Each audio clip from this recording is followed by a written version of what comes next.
মানুষ অসুস্থ হলে দেখতে যেতে হবে, লাভ কি তা পরে বলছি। অসুস্থ হলে দেখতে যেতে হবে, জরুরি। রাসূল একেবারে সাধারণ থেকে সাধারণ মুচি মেথর বাড়িতে দেখতে গেছে। 2, মারা গেলে জানাজায় যেতে হবে। 3, দাওয়াত দিলে খেতে যেতে হবে। দাওয়াত খেতে যেতে হয়, কথাই ঠিক। দাওয়াত খেতে গিয়ে যদি দেখা যায় অন্যায় কিছু হচ্ছে, ছবি টবি তুলছে, তাহলে পাল্টা ফিরে আসতে হবে, এই কথাও ঠিক। দাওয়াত খেতে হবে না। রাসূল সাল্লাল্লাহু আলাইহি ওয়াসাল্লামের বাড়ি থেকে জিবরাইল ফিরে চলে গেছে। জিবরাইল 1 মিনিট। সকালে আল্লাহ নবী খুব চিন্তিত বসে আছেন। তো উম্মু সালমা খুব বুদ্ধিমতী মহিলা, তার একজন স্ত্রী, পরিস্থিতি আঁচ করতে পারেন, তার নাম উম্মু সালমা। উম্মু সালমা বলছেন, আপনি চিন্তিত কেন? বলো না। জিবরাইল আমার সাথে ওয়াদা করেছিলেন তিনি আমার সাথে রাতে সাক্ষাৎ করবেন। রাত পার হয়ে গেল, জিবরাইল আসলেন না। আমার কি কোনো সমস্যা নাকি?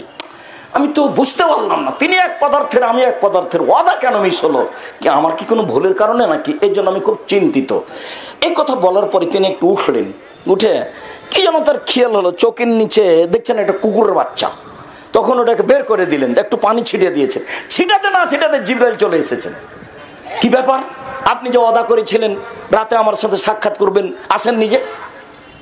তখন জিবরাইল বলছেন, এসেছিলাম তো, ঘুরে গেছি।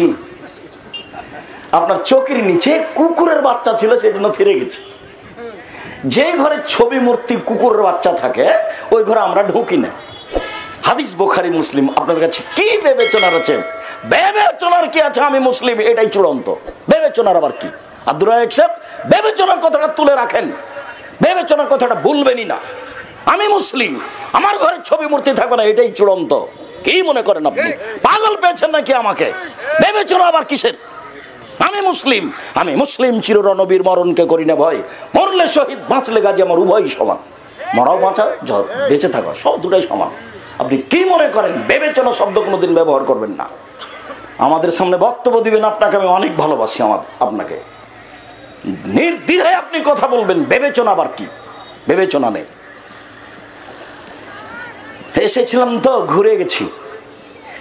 আপনার চোখের নিচে কুকুরের বাচ্চা ছিল, তাই চলে গেছি।